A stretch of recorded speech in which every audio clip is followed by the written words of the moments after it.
Today we are going to discuss the Christian paradigm. The Christian paradigm is derived from the Semitic paradigm. There are three religious paradigms which belong to the Semitic paradigm, common paradigm.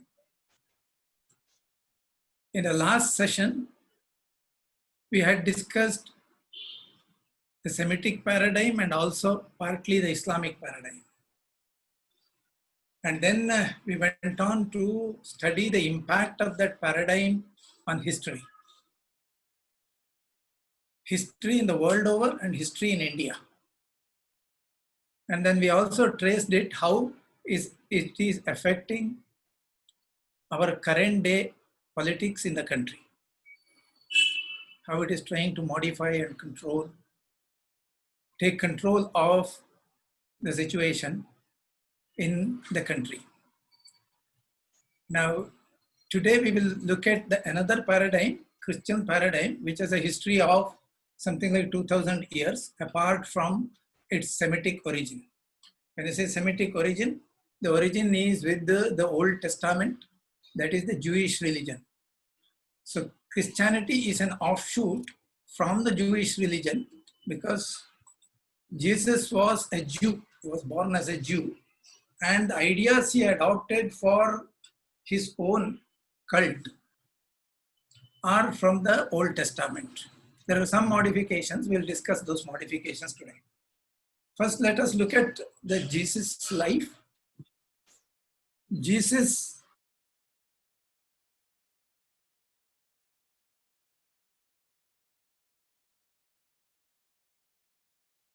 Christian with the birth of Jesus, but then actually Jesus was born a few years earlier at Bethlehem, which is very close to Jerusalem. And he died around 30 AD, that is at the age of 35 maybe, or 36 maybe, but he died early. And his religious activity, the preaching activity, was for about 1 year. It was not a long stint like Bhagavan Buddha had. Buddha preached whereas Jesus preached only for about a year. By then the circumstances conspired against him, or the Jews of Jerusalem conspired against him, and he was arrested.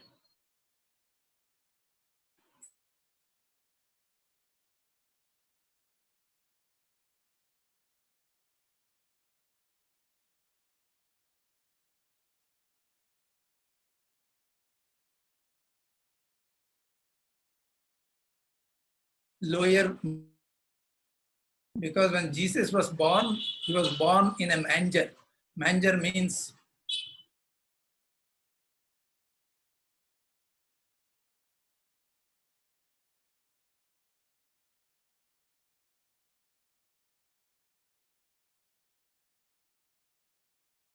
hay and grass for it to eat. That area is called manger.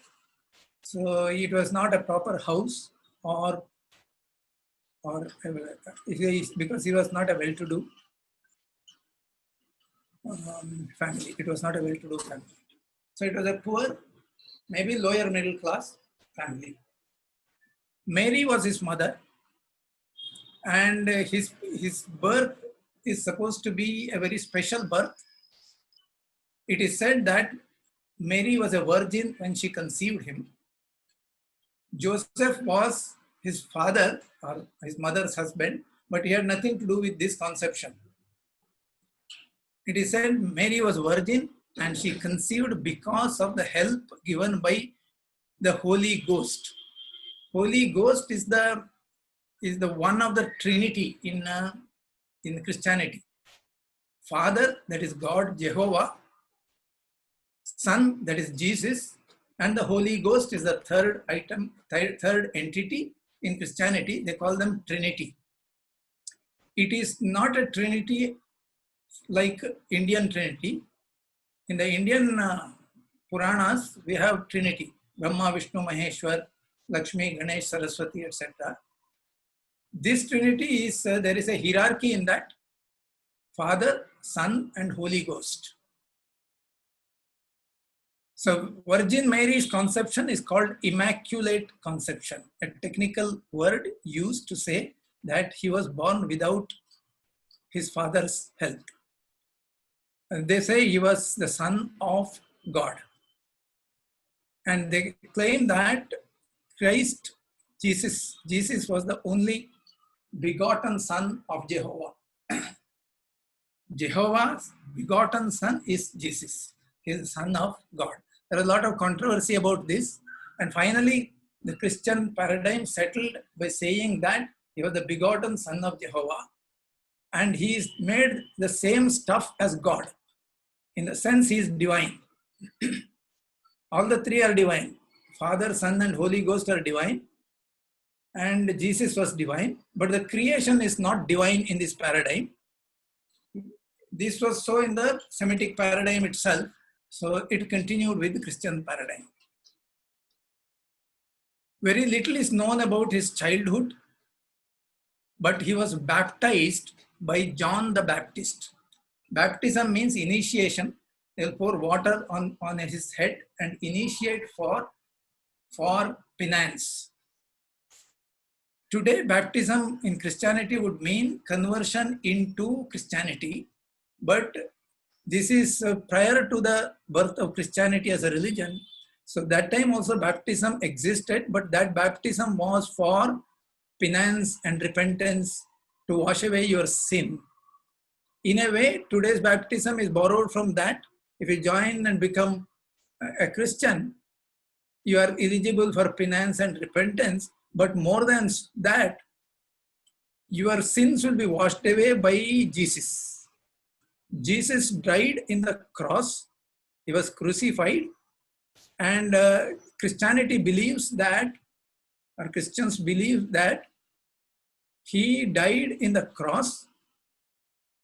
And because he has taken this punishment, he has undergone punishment to wash away the sin of all his followers. All mankind is supposed to be, but then if that is, they get converted into Christianity, then this act will come into force for those people who have joined the religion.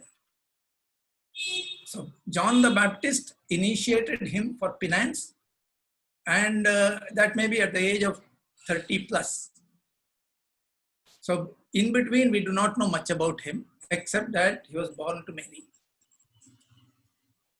After that, he took to fasting. He did penance for 40 days, and during which time he was tempted by the devil. The devil came and offered, but he declined to accept that, rejected it, and therefore he passed the test. Then he became eligible for preaching sermons. This is called ministry. Ministry is actually preaching. So almost the first sermon that he gave, or first prominent, notable sermon, that was the Sermon on the Mount. He climbed a mount and sat there and converged there, maybe about 500 people, and he taught them. It is called the Sermon on the Mount, considered to be the most important teaching of Jesus. It is a central piece of Christian teaching, Sermon on the Mount. Whereas in Judaism, the most important teaching is that of the 10 Commandments, which Moses brought from God. In the Mount Sinai, he brought it from Mount Sinai, where God himself had written it on 2 tablets of stone. That is called 10 Commandments. That is considered to be the central teaching of Judaism. Whereas Christianity accepts the 10 Commandments as a great teaching, but it believes that the Sermon on the Mount supersedes the 10 Commandments. Eventually means very soon, John the Baptist was executed by the king because he rebuked the king for divorcing his wife and marrying his sister-in-law. So Baptist was captured and executed, following which Jesus goes on preaching in the Galilee area. And then from there he proceeds towards Jerusalem. And during this time, there is an event called Transfiguration of Jesus, where Jesus became very radiant. There was an aura began to appear in front of him, around him. And this is called Transfiguration of Jesus. And then one of his disciples, Peter declares Jesus as the Son of God. And after that, this name has stuck to his name, that Jesus is the Son of God. The most significant thing in Christianity is that Jesus has performed several miracles. In fact, this is typical of Jewish society, where miracles were given very, very high importance. They would call it the signs, the name signs. Signs means that I am a special individual. This is being demonstrated to the public through miracles. So if somebody performs a miracle, he is a special person, and the people would follow him as a representative of God, a prophet. Jesus performed those, and people started following him. There are 4 significant miracles which are listed. One of them is the miracle on the sun, just in the mount, just before he gave the Sermon on the Mount. There are about 500 people gathered, and somebody gave him 5 loaves and 2 fish. Using these 5 loaves of bread and 2 fish, Jesus fed 500 people. This is one of the miracles. Then he was riding a boat. During the boat ride, there was a storm, and Jesus commanded that the storm should calm down, and it did. This is the second miracle. Then he cured the lame. There was a person whose hand was useless. He had become lame on the left hand, and Jesus held it, and the hand was cured. And the 4th one is the most significant miracle, was that there is a person by name Lazarus. Lazarus died, and he was buried. He was entombed, and tomb was built. And 4 days later, Jesus came, and when Lazarus' sisters pleaded with him, he raised Lazarus from the tomb, and he became normal, living again. These are the miracles which Jesus performed. And following which, there was a large following. People were following him everywhere. And from there, Jesus went to Jerusalem. Jerusalem, there was a festival going on. This is known as the Passover festival. Passover is a commemoration of the journey of the Jews from Egypt to the promised land. So for Jews, they cross the sea on that day. So that day they celebrate what is known as Passover. And it's one of the holiest festivals for the Jews. And in Jerusalem, that festival was being celebrated. And Jesus goes there to watch the festival. He himself was a Jew. Jerusalem at that time was politically under the command of the Romans. And there was a prefect of the Roman by name Pontius Pilate. He had a small army of about 3,000 people, and he maintained Jerusalem. Of course, he was taking the help of the locals. There were local representatives. The Jewish head was there, who was normally running the show in Jerusalem. But this Pontius Pilate was not staying in Jerusalem all the time, but would come there once in a while as the need be. So in the event of this Passover, Pontius Pilate was in station in Jerusalem. When Jesus entered Jerusalem, he had a large following of his disciples. Therefore, it is called the triumphal entry to Jerusalem. He was there for about a week during this festival. And one of the things Jesus did at that time is to enter a Jewish temple. He was a Jew anyway. He entered a Jewish temple and there were money lenders putting up their show, their tables and chairs, and lending money to people at exorbitant rates. He went and overturned the tables and he called them called them robbers, and he called the temple as a den of robbers. This infuriated the Jewish elders. So they were all unhappy, and there was a lot of discussion about this intruder who claims to be the Son of God. Then there is an event called the Last Supper, the night before his death. Jesus had a supper, Passover supper it is, in relation to the festival, with 13 of his disciples. And there he predicted that one of these disciples would betray him. And finally, it so happens that one of them actually betrayed him.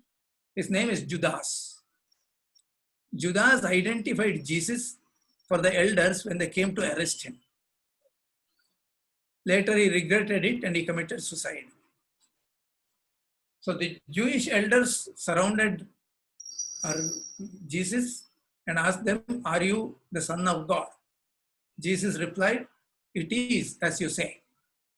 And on that count, they arrested him and submitted it to the authorities and asked the authorities to charge him with blasphemy and give appropriate punishment.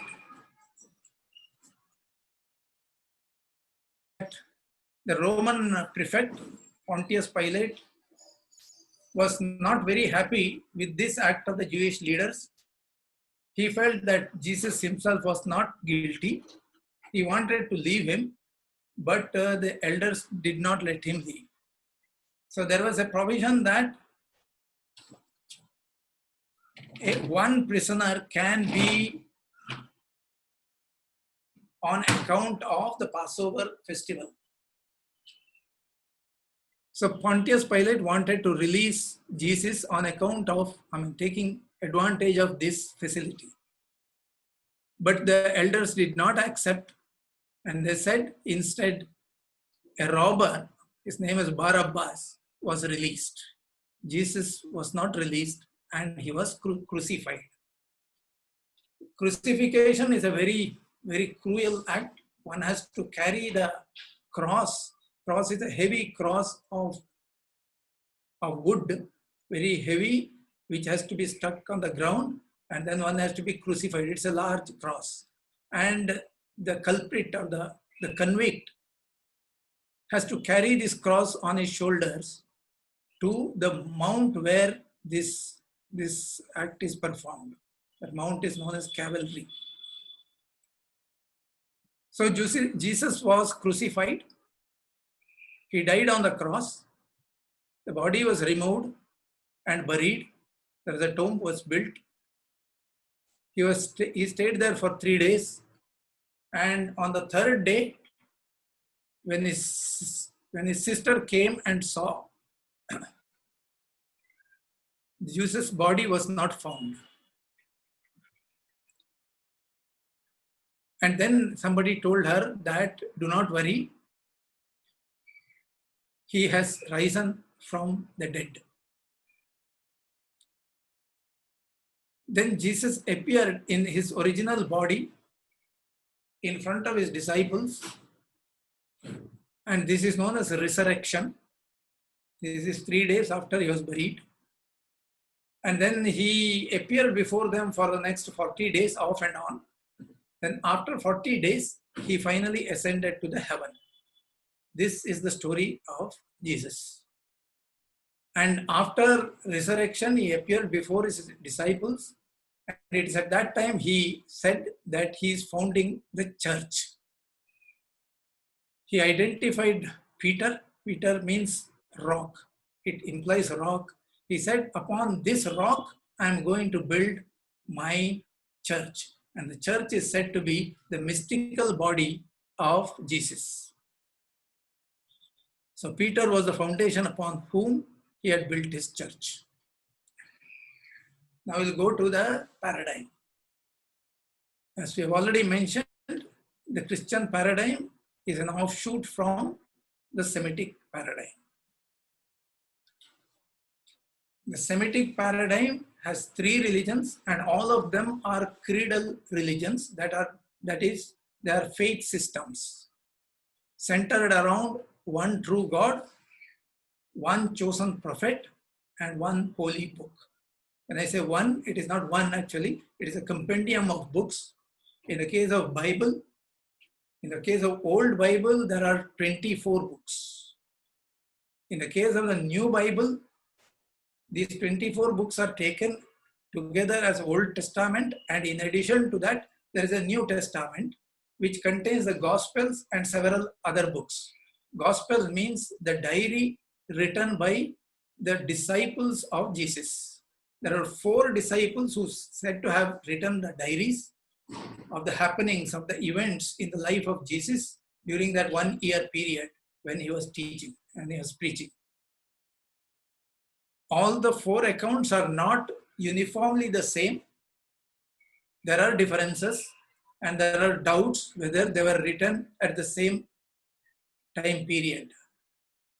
Some doubts are there that certain of these Gospels, at least 2 of them, were written after 100 years after Jesus.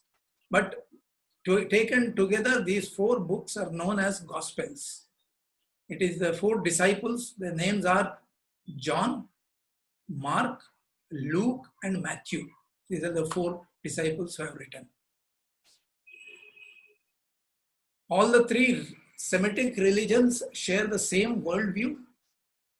One God who is a jealous God, that is Jehovah, who brooks no partners. Neither man nor creation is divine. I mentioned in Christianity also this debate was there, this controversy was there for quite some time, but after some 300 years it was buried, laid to rest. Whether Jesus himself was divine or not, whether Jesus belongs to the side of God or side of creation. Side of God means divine, side of creation means not divine. What is he? And it was finally laid to rest, saying that Jesus belonged to the side of the Lord. Man has dominion over all creation. The entire creation is meant for man. He can use it because he has dominion given by God. Dominion over the creation. God communicates only through an intermediary who is called a prophet. This is true of all 3 religions. One has only one life. There is no karma or rebirth. After death, one remains buried until the day of judgment. After judgment, sent either to heaven or hell by God forever. Of course, there is a scope for the prophet to intervene in this and influence God's decision. Karma and rebirth do not exist for all the 3 religions, but in Christianity there was a debate on this because one of the priests, Father Orion, he wrote that Jesus had given secret teachings about karma and rebirth. So he expanded and has written quite copiously.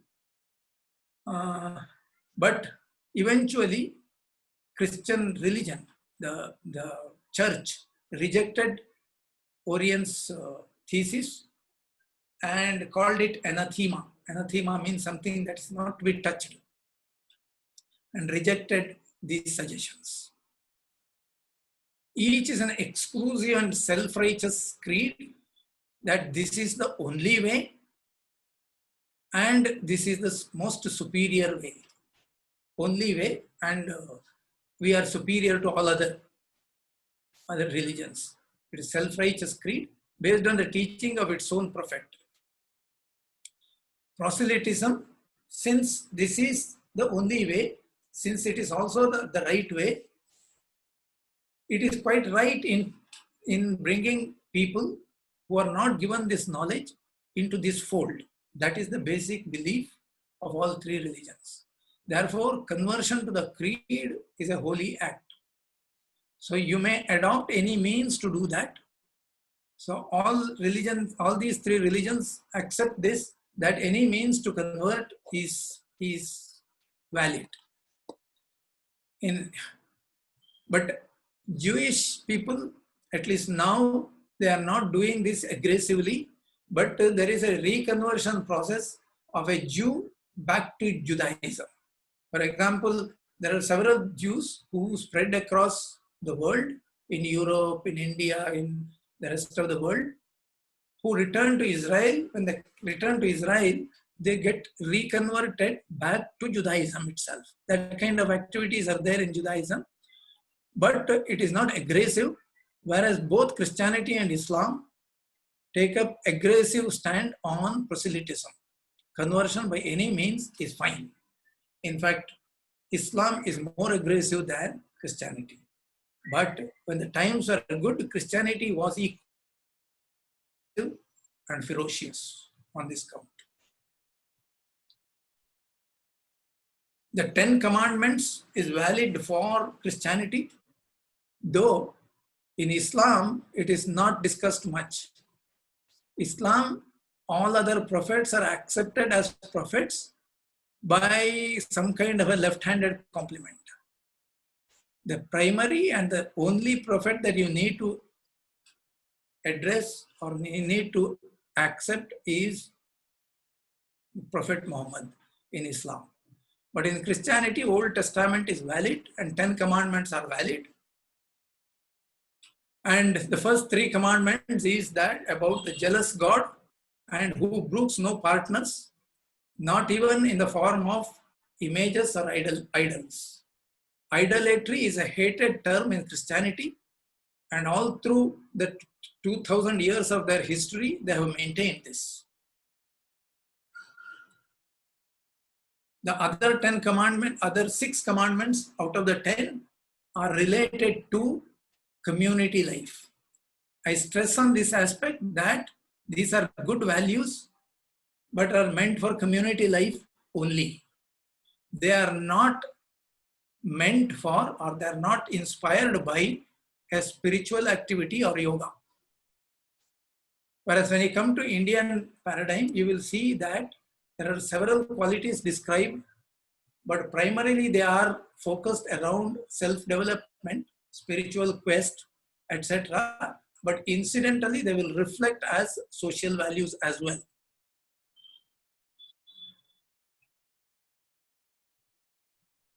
All the Semitic creeds, the one true God communicates to the believers through a chosen messenger. The first statement here is from the Old Testament.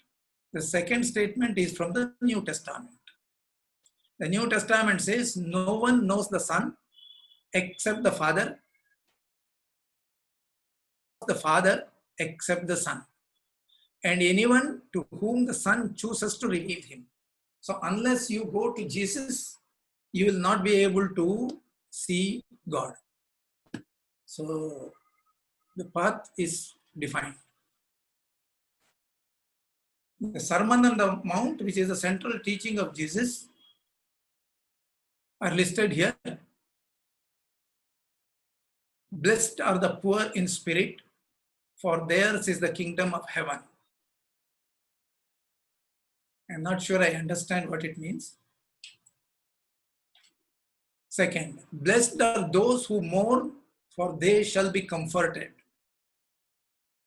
Blessed are the meek, for they shall inherit the earth. Blessed are those who hunger and thirst for righteousness, for they shall be filled. Blessed are the merciful, for they shall obtain mercy. Blessed are the pure in heart, for they shall see God. Blessed are the peacemakers, for they shall be called sons of God. Blessed are those who are persecuted for righteousness' sake, for theirs is the kingdom of heaven. All these teachings are essentially advising his disciples to take a low profile.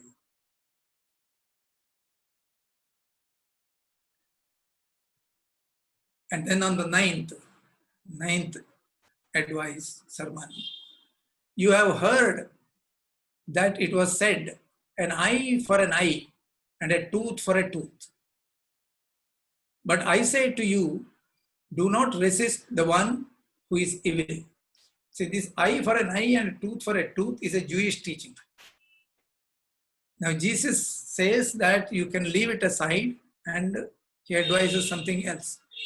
I say to you, do not resist the one who is evil. But if anyone slaps you on the right cheek, turn to him the other also. And if anyone would sue you and take your tunic, let him have your cloak as well. And if anyone forces you to go 1 mile, go with him 2 miles. If he asks you to carry his baggage for 1 mile, he says that offer it as 2 miles. Give to the one who begs from you, and do not refuse the one who would borrow from you. If you remember Mahatma Gandhi's advice for the people who are stranded in Karachi was derived from this teaching. 10th, thus, when you give to the needy, sound no trumpet before you, as the hypocrites do in the synagogues and in the streets, that they may be praised by others. Truly, I say to you, they have received their reward by offering this, by giving the alms. But when you give to the needy, do not let your left hand know what your right hand doth, so that your giving may be in secret. And your Father who sees in secret will reward you. This is a noble teaching. Do not let your left hand know what your right hand doth. Do it in secret.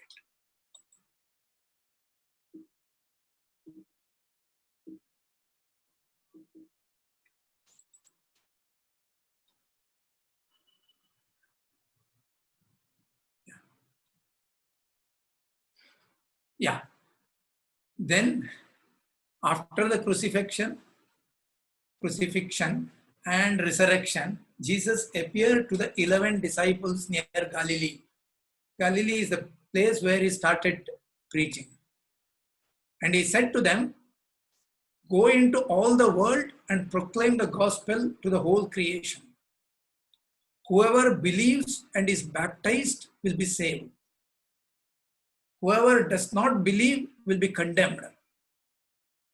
And these signs will accompany those who believe. In my name they will cast out demons.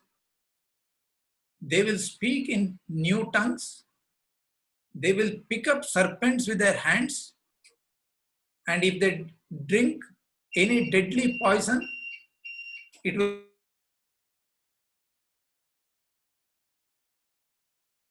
Here, Jesus gives a command to spread across the world, bring all people into his fold. So after his resurrection, he appeared before his disciples near Galilee, and then he said to them that go into the world and proclaim the gospel to the whole creation. Whoever believes and is baptized will be saved, but whoever does not believe will be condemned. And these signs will accompany those who believe. In my name, they will cast out demons. They will speak in new tongues. They will pick up serpents with their hands. And if they drink any deadly poison, it will not hurt them. They will lay their hands on the sick and they will recover. All the miracles will accompany the people who venture into conversion, into to the faith. Then Jesus came to them and said again that all authority in heaven and on earth has been given to me. Therefore, go and make disciples of all nations, baptizing them in the name of the Father and of the Son and of the Holy Spirit, and teaching them to obey everything I have commanded you. And surely I am with you always to the very end of the age. This is what has been derived from the Semitic paradigm. There is no difference. But beyond this, it is a church which has been established by Jesus on the foundation of his disciple known by the name Peter. The church is called the mystical body. It is also known as the bride of Jesus. Yeah. Matthew was one of his disciples. This is from the gospel. Gospel is the collection of the documentation of 4 of his disciples. Matthew was one of them. These are written as if they were witnessing what Jesus was doing. Okay. Then Jesus said, and I tell you, you are Peter, and on this rock I will build my church, and the gates of hell shall not prevail against it. I will give you the keys of the kingdom of heaven, and whatever you bind on earth shall be bound in heaven. That means whatever you do here on earth will reflect in your afterlife. Whatever you bind on earth shall be bound in heaven, and whatever you loose on earth shall be loosed in heaven.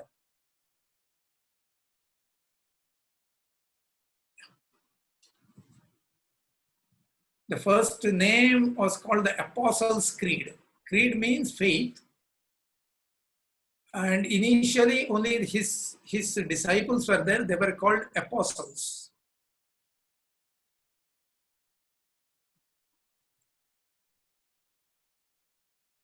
Apostles' Creed remains the most popular statement of the articles of Christian faith. So it says these things. Believe in God the Father, Jesus Christ as the Son of God, and the Holy Spirit. The death, descent and into hell, then resurrection from there, and ascension of Christ. The holiness of the church and the communion of saints. Communion of saints means along with the church, you also take the saints. There are so many saints in Christianity. It's called canonization, and those saints are included in the body of the church. Who is a Christian? A Christian who believes in these 4 items.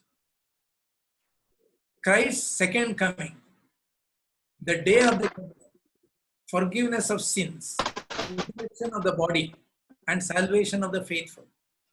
It is believed by Christians that Christ is going to come again, and that will be the day of judgment. His second coming, when is it going to happen? That is not clear. It is said that after the second coming, 1,000 years later will be the day of judgment. Forgiveness of sins, resurrection of body. Resurrection means all the people who lived until then and died, were buried in the earth, will rise with their original body, just like Jesus has risen from the tomb after 3 days. And then the salvation will occur. Salvation means entering paradise. If you are not able to enter the paradise, you will be condemned to hell. It's known as Hades. This is the Christian faith, the original Apostles' Creed.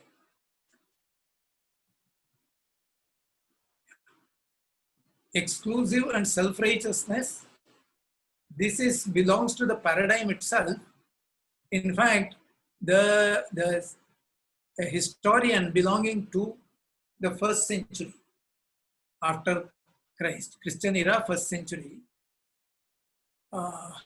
by name Tacitus, historian Tacitus writes about the Jewish community at that time, and he makes this comment. Look at this comment and see what it means about exclusive and self-righteous attitudes. He says, Tacitus says, he was a Roman historian, the Jews are extremely loyal to one another, but towards every other people they feel only hate and enmity. Those who are converted to their ways follow the same practice. And the earliest lesson they receive is to despise the gods, to disown their country, and to regard their parents, children, and brothers who are of little account. This is central to the paradigm. This is true of Jews at that time. Maybe the Jews have changed now, but it is still true of the other two religions.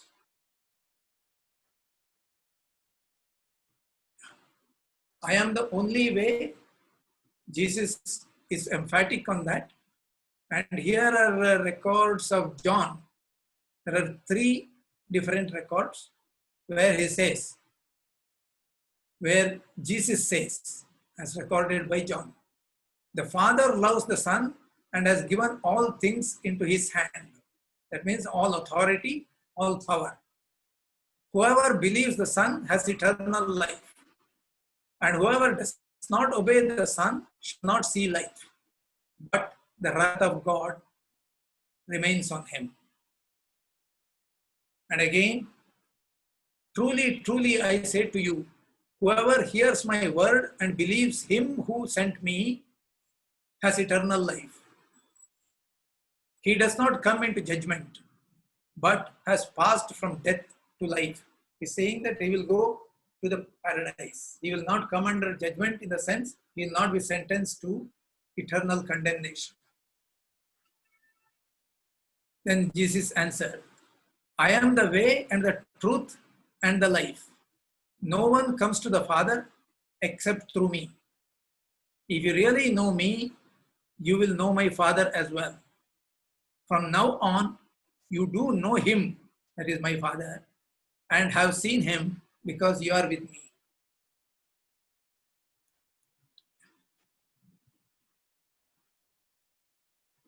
So the command to his disciples, he says, all authority in heaven and earth has been given to me. Go therefore and make disciples of nations, baptizing them in the name of Father and the Son and the Holy Spirit, teaching them to observe all that I have commanded you. And behold, I am with you always to the end of the age. Then again, Mark records this. Mark is the other disciple. Go into all the world and proclaim the gospel to the whole creation. Whoever believes and baptized will be saved, but whoever does not believe will be condemned.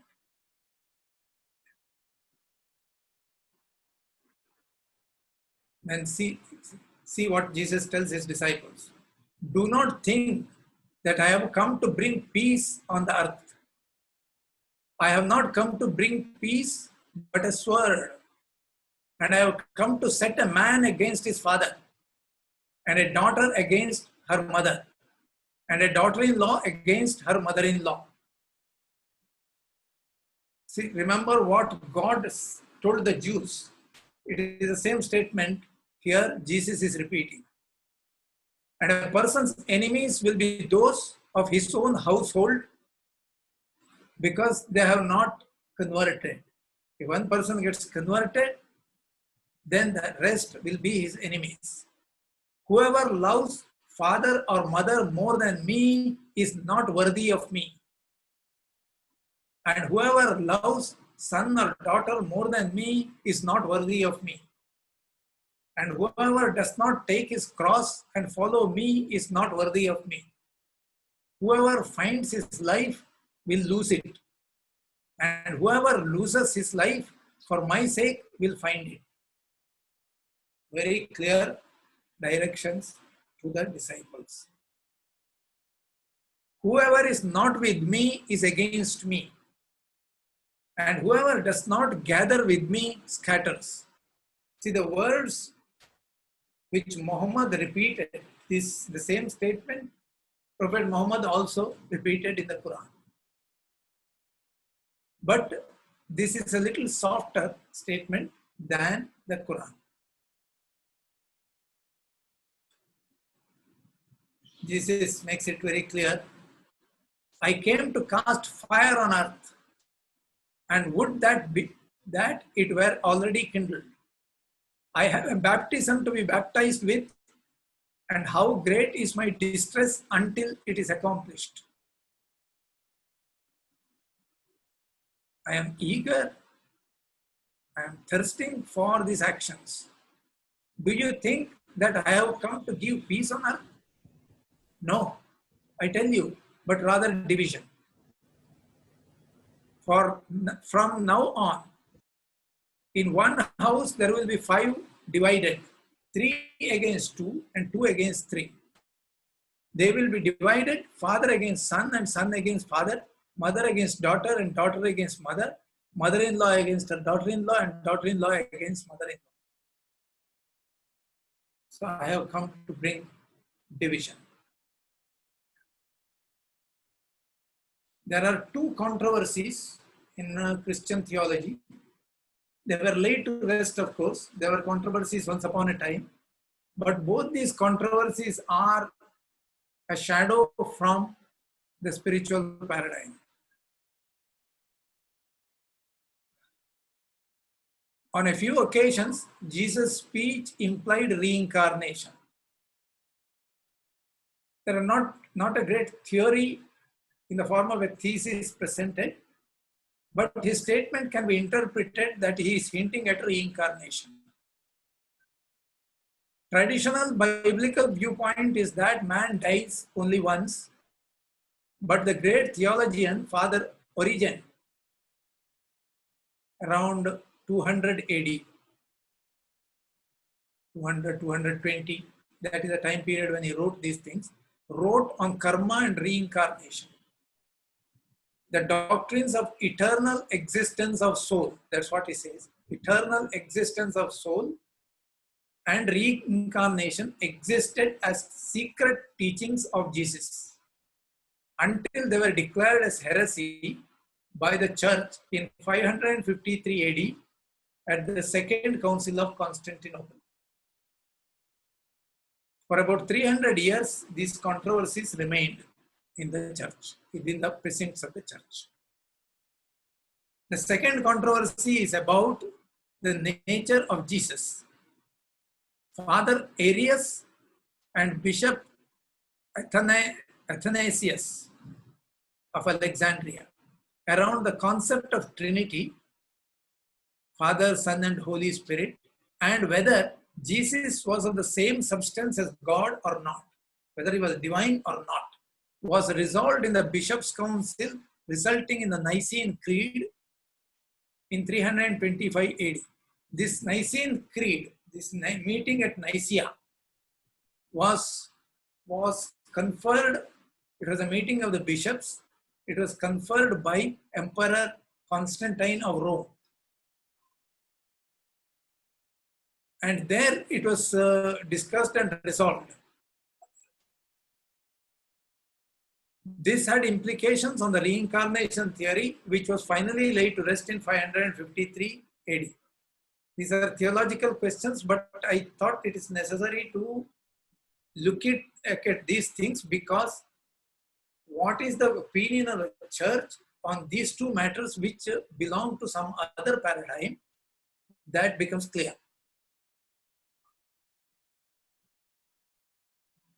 Jesus' statement on rebirth, not very elaborate theory, but brief statements. So there was a question that comes. So the Jews said to him, you are not yet 50 years old and and have you seen Abraham? Abraham is one of the earlier prophets among the 55 prophets, very prominent prophet. That's why these religions are known as Abrahamic religions. All the 3 religions are known as Abrahamic religions. So at some point of time, Jesus made a statement that I have seen or I have met Abraham. So on that, the Jews asked him, "You are not yet 50 years old, and have you seen Abraham?" Jesus said to them, "Truly, truly, I say to you, before Abraham was, I am." This is the statement. Before Abraham was, I am, he said. That means I existed even before Abraham. That's what the statement is supposed to mean. That's how it is interpreted. And at another place, truly I say to you, among those born of women, there has arisen no greater than John the Baptist. And if you are willing to accept it, he is Elijah, who is to come. He who has ears to hear, let him hear. That's why this is a secret teaching. He says John the Baptist in the earlier incarnation was Elijah.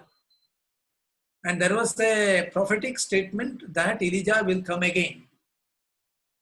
And Jesus here claims that John the Baptist, who baptized Jesus himself, his guru, was Elijah himself.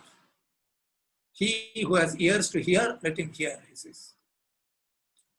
And again, when the disciples asked him, then why do the scribes say that scribes is a set of people, a sect of people? Scribes say that first Elijah must come. He answered, Elijah does come and he will restore all things. But I tell you that Elijah has already come. And they did not recognize him, but did to him whatever they pleased. So also the Son of Man will certainly suffer at their hands.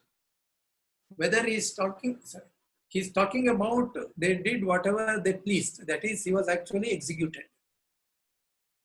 And then he says, so also the Son of Man will certainly suffer at their hands. Here he's saying Son of Man, but he's supposed to be Son of God, referring to himself. So Father Origen wrote this statement from his writings. The writings were quite copious, but then this is a statement he made. The soul has neither beginning nor end. This is a very typical statement. Anaditvam, Ananta, Anadi statements which occurs in Bhagavad Gita and all that. The soul has neither beginning nor end. We come into this world strengthened by the victories or weakened by the defeats of their previous lives. With this statement can be interpreted in terms of karma, good karma and bad karma, punya and papa. That was the statement. And just as it is appointed for man to die once, and after that comes the judgment, so Christ, having been offered once to bear the sins of many, will appear the second time. Not to deal with sin, but to save those who are eagerly waiting for him. This is what the contrast. There is only one life. So this is what the Old Testament says. So the Origen created a controversy. The other controversy is known as Arian controversy. The controversy is around the nature of Jesus. It says, are the Father and the Son one in divine purpose only, or also one in being? Is it the same stuff as God, or is he a stuff which is different from God, that he belongs to creation, but he is helping the purpose which is defined by God? That is a question. The position of Arius and the position of Alexander, they are different in the sense from the same gospel, they take different sentences, and that was the controversy. Arius says the Father is greater than I. At one point, Jesus says Father is greater than I. So his Father is distinct from I. That's the meaning he derives. And the other position of Saint Alexander was, I and the Father are one. Jesus has made this statement also. So which one is correct? The expansion is here, downwards. You heard me say to you, I am going away and I will come to you. If you loved me, you would have rejoiced because I am going to the Father, for the Father is greater than I. That is a statement where it occurs. The Father, I am going to Father, Father is greater than I, so you may rejoice. And at another place he says, my sheep hear my voice. When he says sheep, he is addressing his followers. Hear my voice. And I know them and they follow me. I give them eternal life. I am the shepherd, they are the sheep. That's the idea. I give them eternal life and they will never perish. And no one will snatch them out of my hand. My Father, who has given them to me, is greater than all, and no one is able to snatch them out of the Father's hand. I and the Father are one. That is the statement. The Nicene Creed in 325 discussed this for a length of time. It was convened by Emperor Constantine, who by then was favoring Christianity. He was a Roman emperor. He had not yet become Christian, but he was favoring Christianity and he took a lot of interest in Christianity, and the church was very happy to have him on their side. And as an emperor, he ordered that these controversies should be resolved. So he convened a meeting of the bishops. So at that time, I think there were something like 1800 bishops all over the world. He called all of them. Some 2/3 of them came. And then he put them in a palace and locked it from outside and said, you resolve it. Until you resolve, I'll not let you out. So the resolution is known as the Nicene Creed. Then the resolution which says is this: we believe in one God, the Father Almighty, maker of all things visible and invisible, and the one Lord Jesus Christ, the Son of God, the only begotten of his Father, of the substance of the Father, God of God, light of light, very God of very God, begotten, not made, being of one substance with the Father, by whom all things were made, who was incarnate and was made human. He came as a human being, but he is actually God. This was the resolution of Nicene Creed. The other resolution was discussed, the other issue was discussed, but was not concluded. It was concluded much later. Some distinctive elements in the Nicene Creed added specifically to counter the Arian point of view. Jesus Christ is described as God from God, light from light, true God from true God, proclaiming his divinity. Jesus Christ is said to be begotten, not made, asserting that he was not a mere creature brought into being out of nothing like others, like humans or creation, but the true Son of God brought into being from the substance of the Father. He is said to be one in being with the Father. Following this, Constantine issued an edict, an order, said that since the council's decision had been determined in the holy assemblies of the bishops, the church official must regard it as indicative of the divine will. Constantine also took the opportunity to inaugurate the first systematic government persecution of dissident Christians. He issued an edict against heretics, calling them haters and enemies of truth and life, in league with destruction. Jesus said, I am the truth and life. So haters and enemies of truth and life in league with destruction. Following this edict, he also took a stand that he excommunicated them. He threw them out. Following the adoption of the Nicene Creed, three people, see, finally, after some 1200 bishops assembled and made a decision, only three of them were left as a separate, holding separate opinion. So, those three, Arius, Theonas, and Secundus, who refused to adhere to the creed, were exiled to Illyria, in addition to being excommunicated. This is the first persecution, call it Christian persecution, and this was taken to extreme limits later on during the Dark Age in Europe.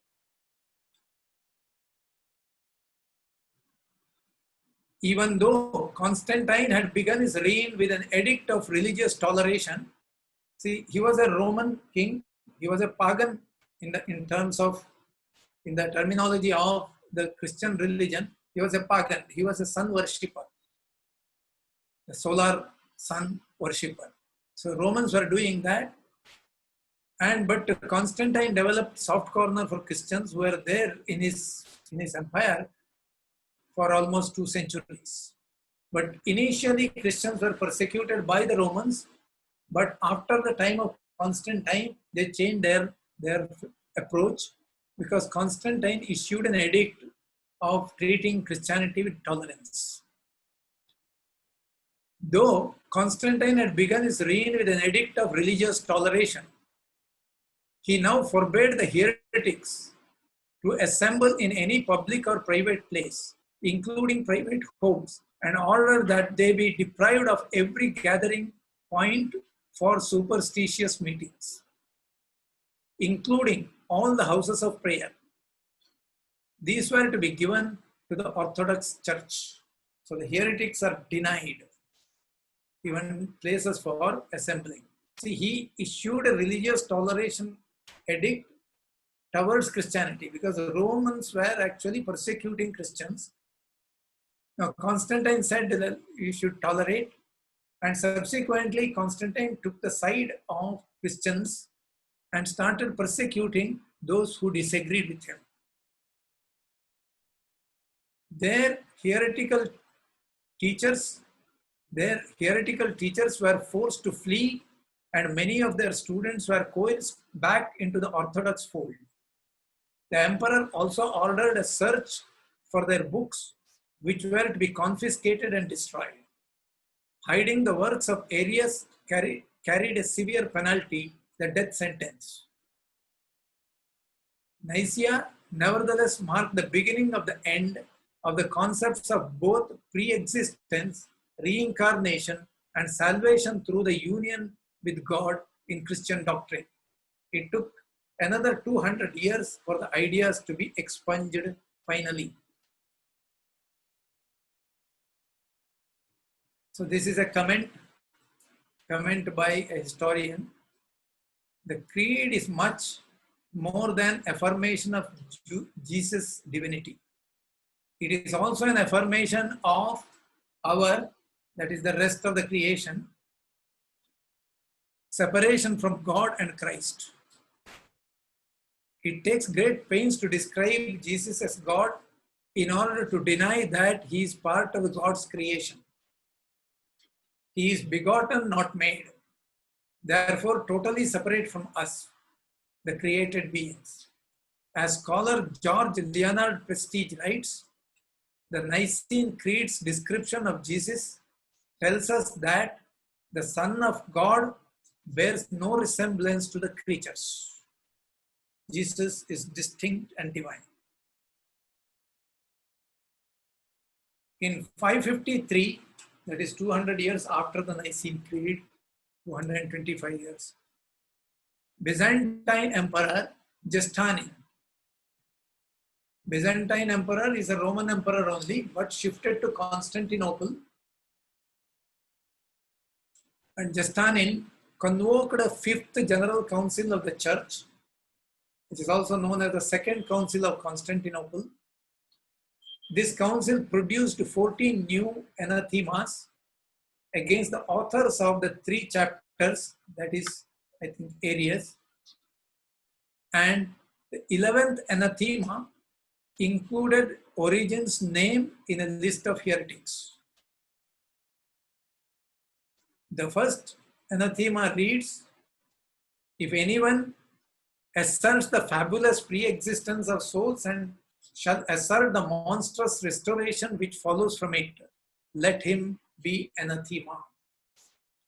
Restoration here means return of the soul to union with God. The Father Origen's followers believed that it took place through a path of reincarnation. It would seem that the death blow had been struck against the Origenism and reincarnation in Christianity.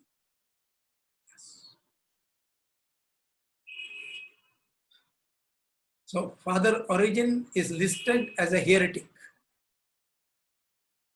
The critics of Origen attacked him on individual points and thus did not create a systematic theology to oppose him. Nonetheless, one can glean from their writings 5 major points that Christianity had raised against reincarnation. It seems the reasons why they rejected Origen's theory is, it seems to minimize Christian salvation. Salvation is a concept where they would go to the paradise with the approval of God. If it is a reincarnation is accepted, then salvation reduces. That is one. It is in conflict with the resurrection of the body. He is taking a new body altogether in a new birth, then resurrection of the body doesn't have much meaning. So it is in conflict with the resurrection of the body concept. It creates an unnatural separation between body and soul. You say that soul is distinct from the body, that is not acceptable. It is built on a much too speculative use of Christian scriptures. After all, there is 1 or 2 statements, therefore it is speculative, it doesn't have a theory. There is no recollection of previous lives for most of us.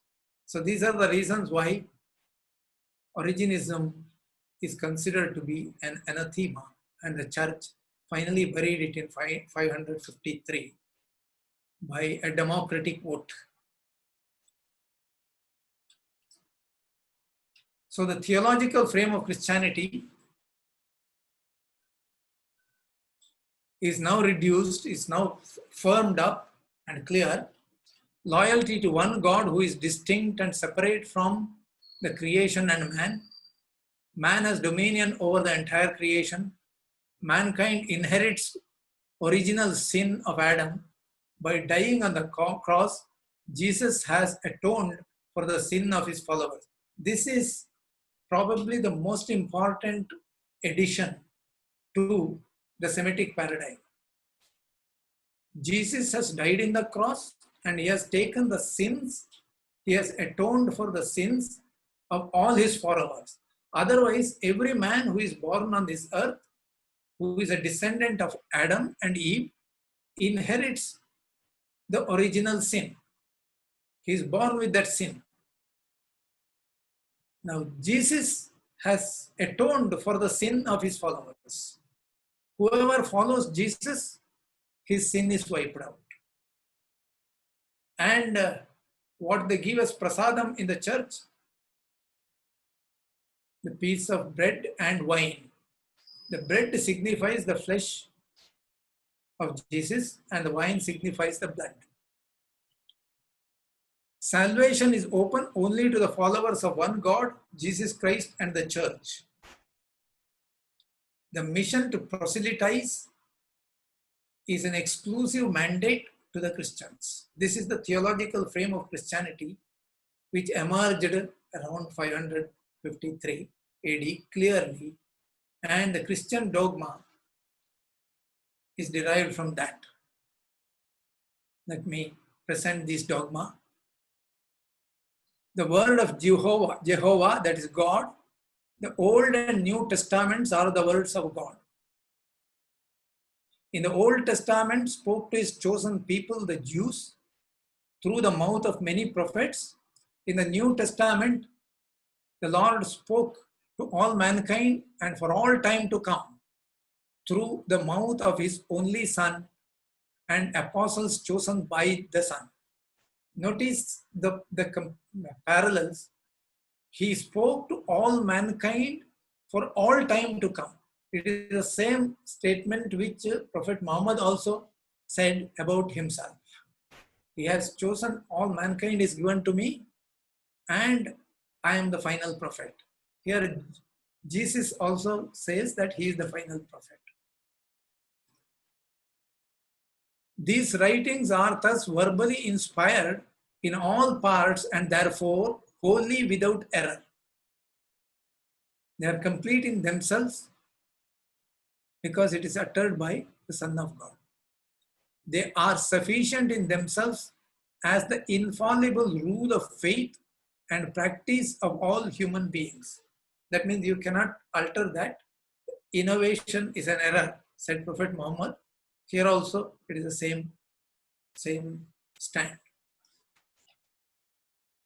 The original sin. The Old Testament tells us that the very first human pair, Adam and Eve, became the progenitors of a fallen race when tempted by Satan. They willfully disobeyed Jehovah and invited his wrath by eating the fruit of the forbidden tree in the Garden of Eden. The story goes that Adam and Eve were tested by God, Jehovah. He told them that this tree is a forbidden tree, don't eat its fruit, and he went away. Then Adam and Eve were not to eat that. They decided not to eat it, but then Satan came there and tempted them. Come on, you eat. Nothing happens. Let us see. God cannot see this type of thing. So Adam was tempted and he plucked the fruit and ate it and gave it to Eve also. By then God returned and then he cursed him and threw him out of the Garden of Eden. So this is called the original sin. Yielding to temptation is the original sin. And all mankind is born inheriting this original sin of their ancestors. They have within themselves no possible means of recovery or salvation except joining the creed. The New Testament tells us that, moved by his infinite mercy, Jehovah sent his only begotten Son Jesus to atone for the sins of mankind by dying on the cross and thus suffering the full penalty of Jehovah's wrath on behalf of all mankind.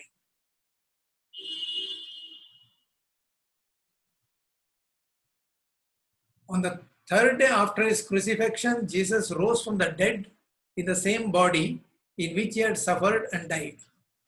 He appeared before his apostles in Jerusalem and showed them many signs that he was the Christ who had come to redeem mankind by means of his blood. After some time, Jesus Christ ascended into heaven again in the same body and appeared before Jehovah as the advocate and intercessor for all those who believe in him as the only Savior. It is the same stand Prophet Muhammad also takes with respect to Muslims.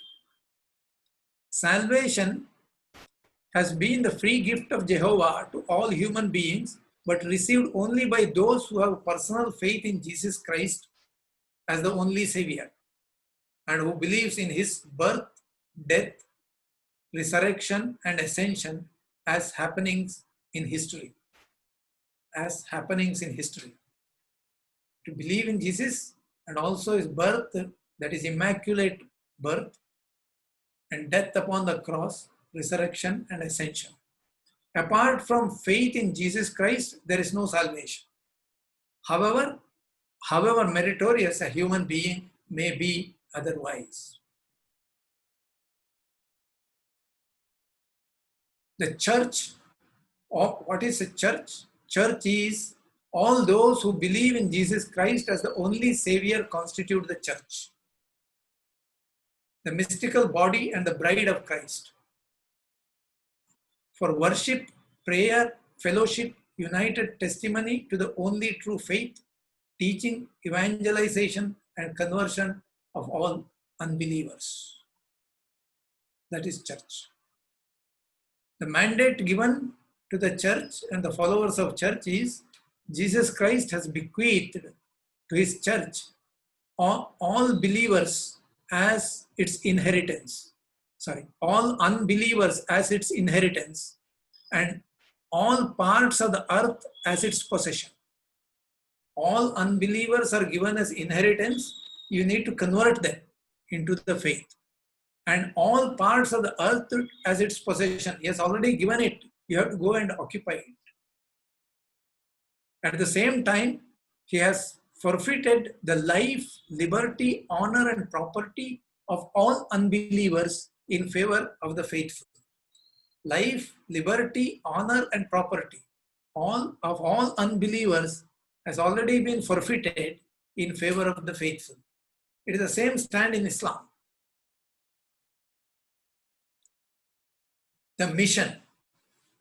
It is obligatory on the church to convert all unbelievers by all means at its disposal, at any time and place. The world should thus be prepared for the second coming of Christ, which is always imminent, though the exact time is unrevealed. Christ will finally conquer all unbelievers and establish his kingdom over all nations for 1,000 years, at the end of which the judgment will occur. There was at the end of the second millennium, that is around 2000 AD, there were speculations rife across the world that the second coming of Christ is imminent. It may happen around 2000 AD. The last judgment. At the end of the millennium, ushered in by the second coming of Christ. After the second coming happens, 1 more 1,000 years. At that time, the world will come to an end. All those who died since creation will be raised in the same bodies in which they had lived. They will stand before Jehovah for the last judgment. On that day, Jesus Christ will intercede in favor of those who believed in him as the only Savior, so that they get admitted to heaven, where they will live happily ever after. On the other hand, those who fail to believe in Jesus Christ as the only Savior, for whatever reason, will be thrown into hell for everlasting punishment. This is Christian dogma.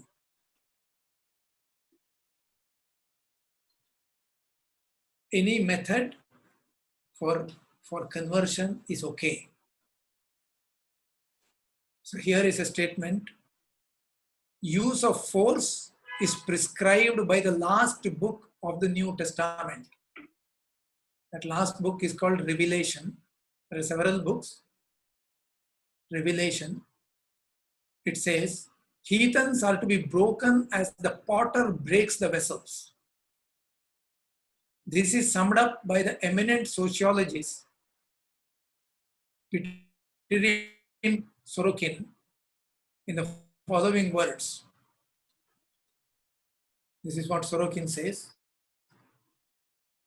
During the past few centuries, the most aggressive, the most rapacious, the most powerful of humanity has been precisely the Christian Western world. During these centuries, the Western Christendom has invaded all continents. Its armies, followed by the priests and merchants, have subjugated, robbed, and pillaged most of the non-Christian nations.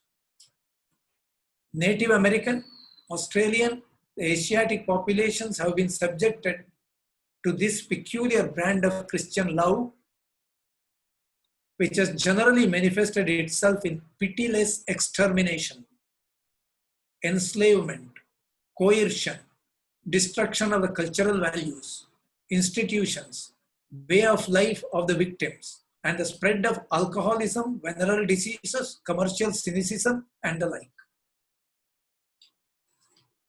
What Sorokin says is what the Christian mission did in continents such as America, South America, Australia, Africa, and also Asia. And what they did in Goa, you will see soon.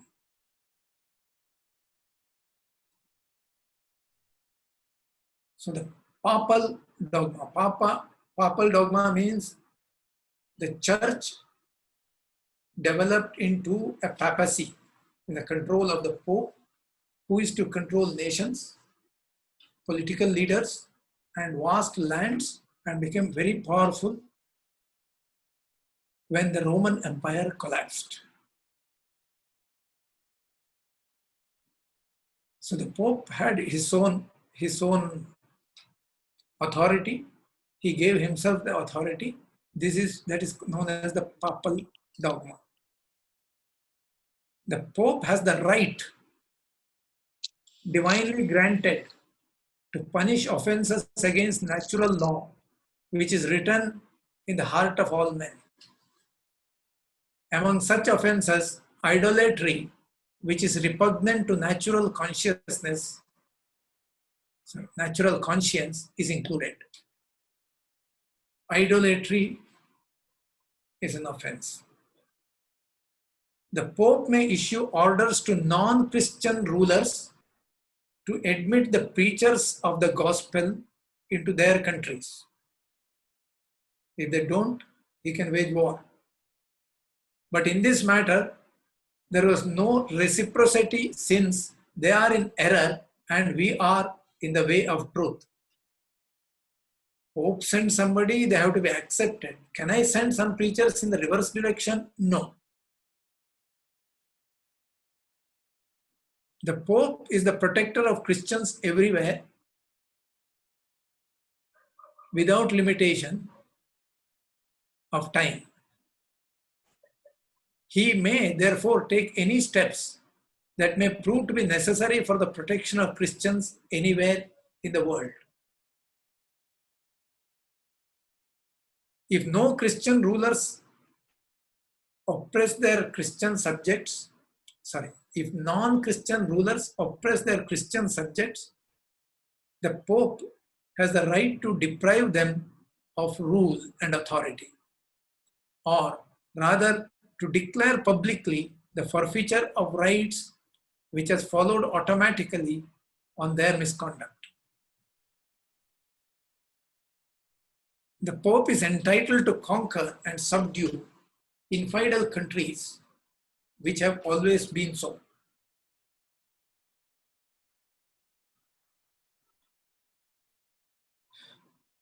So this was at the beginning of Christianity, the first few centuries. Have they changed now? Just see what the present statement is. First, see what the first statement is by Saint Peter. At the beginning of the Christian era, Saint Peter, the rock on which the church was erected, says, "This Jesus is the cornerstone, and there is salvation in no one else.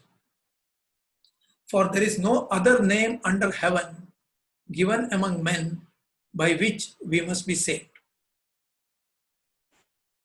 And 2000 years later,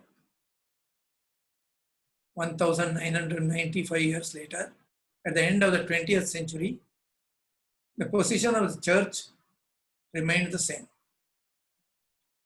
Pope John Paul II in 1995 made a statement that all salvation comes through Christ only. See the statement? It is important to stress that the way of salvation taken by those who do not know the gospel is not a way apart from Christ and the church. And it's not a way apart from the Christ and the church.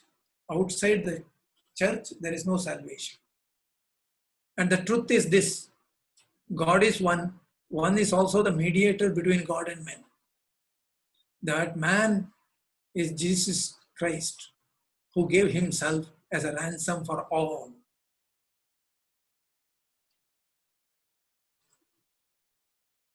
Yeah, in this file, I'm just comparing Christianity with Islam. There are 5 points I have listed here. If you see closely, both columns mean the same thing. Christianity says, I am the Lord your God, who is jealous God. This is a quotation from the Old Testament. I am a jealous God. And Islam says, Allah forgive not that partner should be set up with him. He forgives anything else what he pleases, but not setting partners to him. Christianity says, Jesus says, I am the way. No one comes to the Father except through me. And whoever desires other than Islam as religion never will be accepted, says Muhammad. Jesus says, whoever believes and is baptized will be saved and others will be condemned. And Quran says, whoever has faith in Islam equal to the weight of a barley grain will be taken out of hell, but otherwise he will remain in hell. Christianity says, I have not come to bring peace, but a sword to set a man against his father, a brother against brother, father against son, etc. Islam says, accursed, the disbelievers will be seized wherever found and be slain. Christianity says, all authority in heaven and on earth has been given to me. Ye go, therefore, and baptize all nations. Muhammad says, I have been sent to all mankind. Fight them until all opposition ends and all submit to Allah. So the paradigm of Christianity and Islam are almost the same. There are differences. One difference you can cite is that in Christianity, they give a lot of importance to the original sin, because Jesus has died on the cross to atone for the original sin on behalf of his followers. Whereas Islam doesn't recognize the original sin as a very serious error. He simply says that God has asked me to say this to you. You follow the Ummah, and that's it. But in the larger perspective, from an outsider's point of view, both religions hold the same perspective, same viewpoint, same value system, same approach to the kafirs or the idolaters. Yes. Now, hereafter we will see what impact this paradigm had on mankind, on human history in the coming sessions. Now I'll close it here. Yeah, I'm open to questions. Okay, so thank you, sir. Anybody having questions, so please use the raise hand option in Zoom.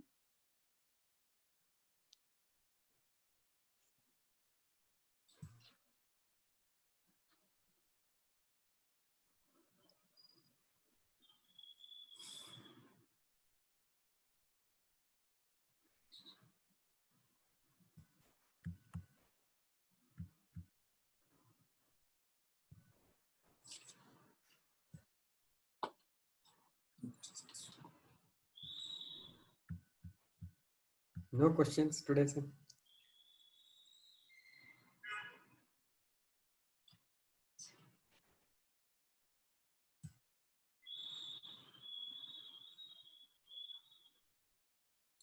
No questions?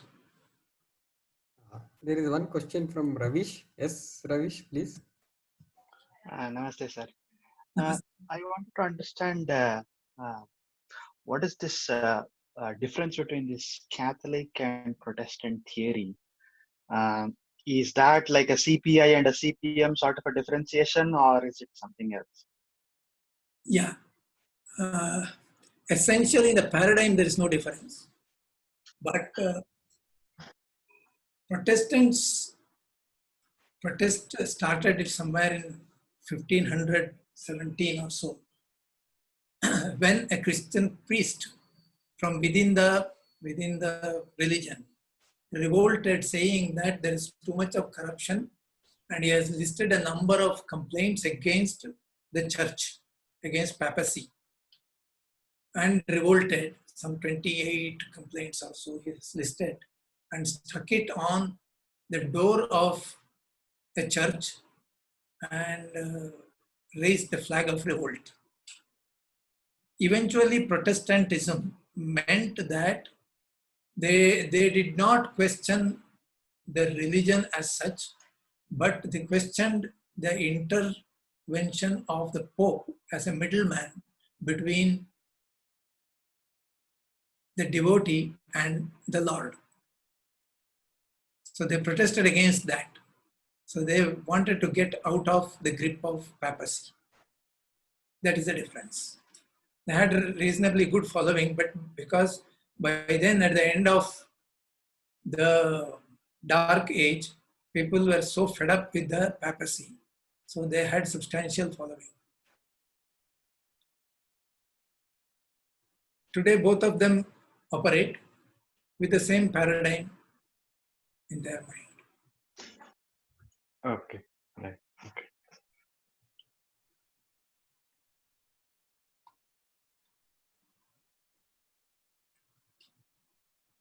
Yeah. No more questions? Rajaram, please go ahead. Namaste, sir. Namaste. So, slightly difficult question, I guess, but in your opinion, Yeah. where do they derive this power from? Both Christianity and Islam. Which There power? is, the kind of strong belief and the way they, the strength of conviction and the forceful way in which they go and spread their belief system. Or is there something at the core that gives them this kind of a conviction and power?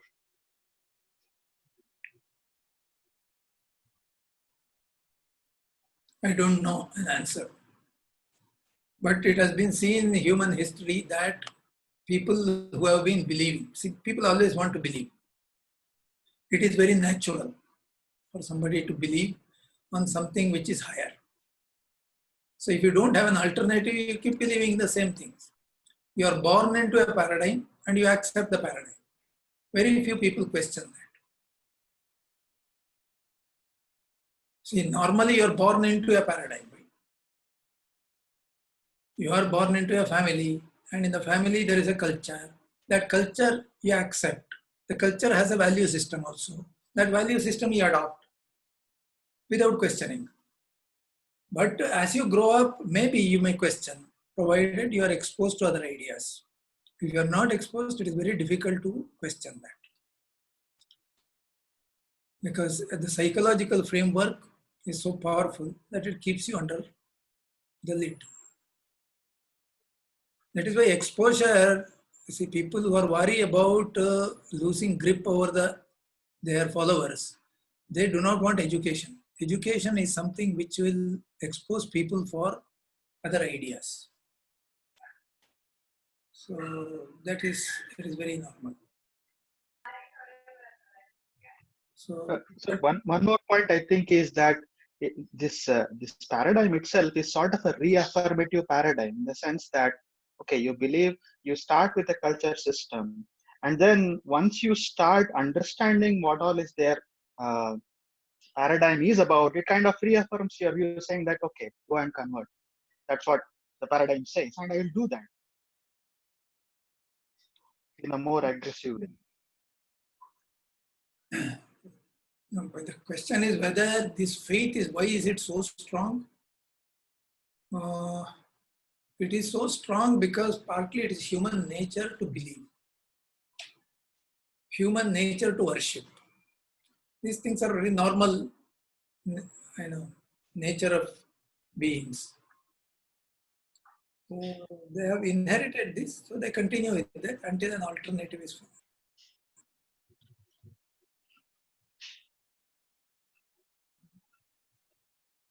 So then maybe they're appealing to the disenfranchised, right? That's where they started. They collected the powerless. So, no, I didn't get your point. Please repeat. They were appealing to the larger masses, the poor. Action. Why did they convert? That's what you mean. Why did the others convert? See, conversion is not easy. So plus the origins itself, they were appealing and collecting the powerless and the poor, right? Appealing to them. Yeah, but even then the conversion is not easy. For conversion, they adopt several other means. Force is one of them. Inducement is another. Enticement is that's what inducement is. For example, in Goa, when they were attempting to convert, they did not have any success initially. For a period of 36 years, the total converts were something like 6 or so. But then they also saw whenever they could convert, it is through other means, like somebody is imprisoned in Jamorin king's kingdom, say. And the Portuguese will say that he has become a Christian, so he has become our citizen now. So now you release him. Because of the power of the Portuguese, he was released. So he became a Christian. So it is that kind of means they adopted to convert people. So at one point of time in Goa, the king of Portuguese asks the viceroy, why are you not appointing people of our community to the government jobs? And the viceroy himself is a Christian. He says, I am not able to find competent people in our community. Which means the section which was enticed and converted belonged to the lowest strata of the society because of the other reasons. So it was not easy to convert, but they use force. Islam openly used the sword to convert. Otherwise, it is very difficult.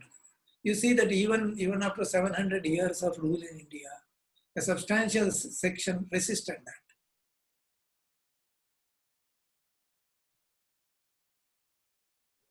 Okay. Next question is from Arjun. Arjun, you dropped out. Namaste. Namaste. Though childish, Yeah. during the judgment day, when the Christ is going to come, Yeah. and when he's going to call all the creatures from in their own original body, is it limited to just humans or all forms of creation? I think it is about humans. That means the Creator created only humans.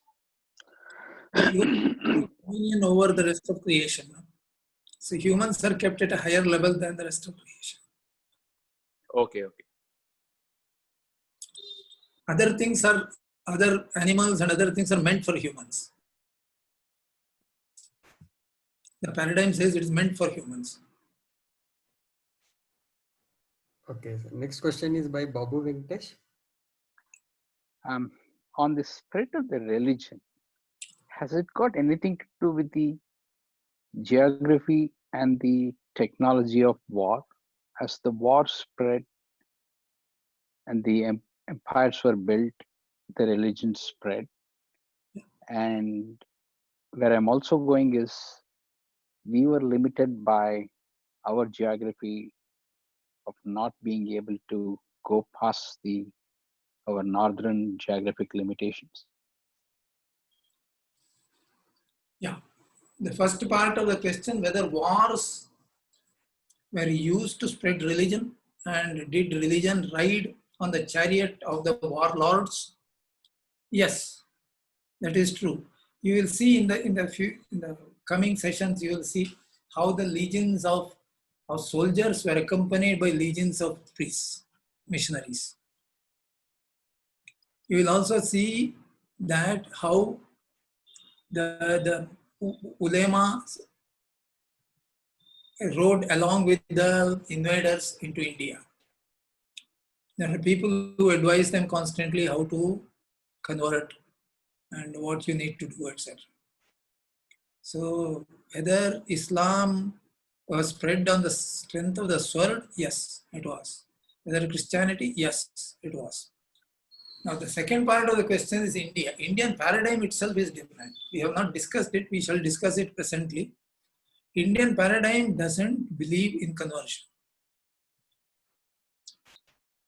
It says, even in the Gita, you will see, it is not only in the Gita, but in the Gita it comes very clearly that itite jnanamakyatam guhyad guhyataram maya. I have given you the knowledge which is the royal secret. Guhyad guhyataram. Guhya means secret. I have given it to you. Now Krishna says, Vimrishyai asheshena yathechasi tathaku.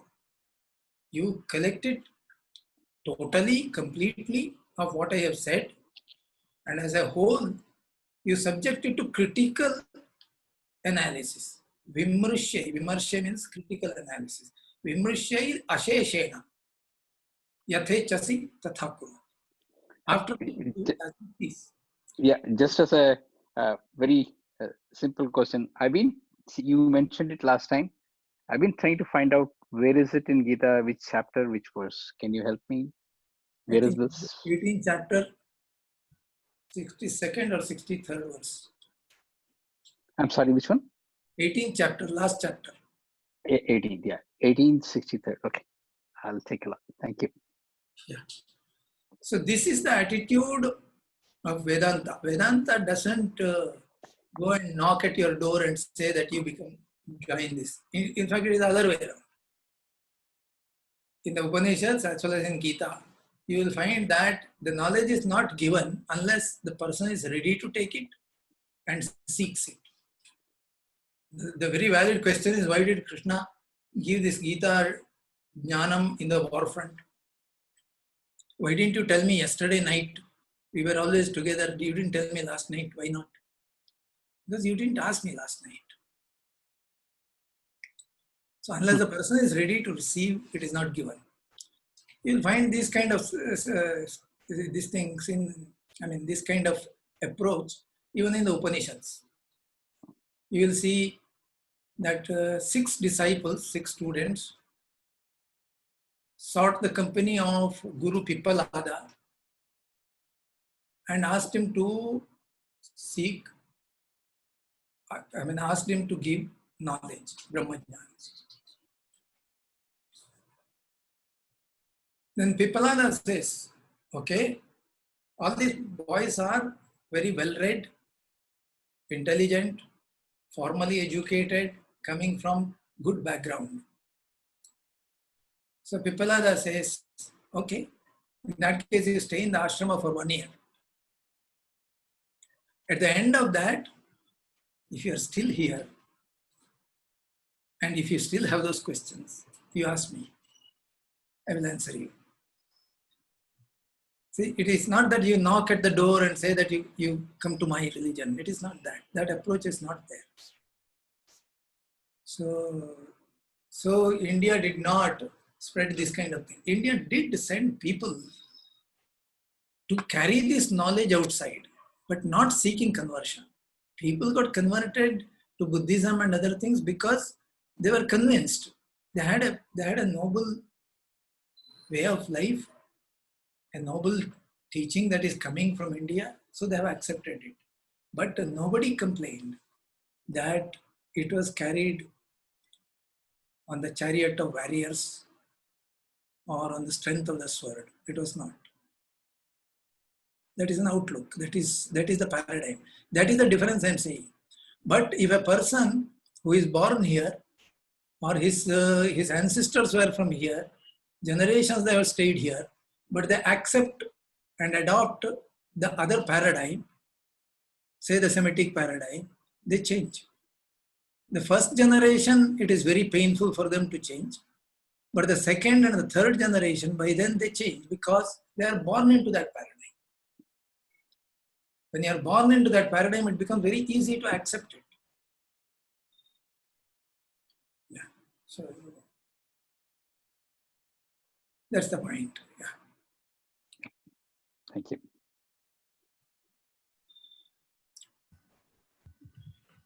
Okay. Any other questions?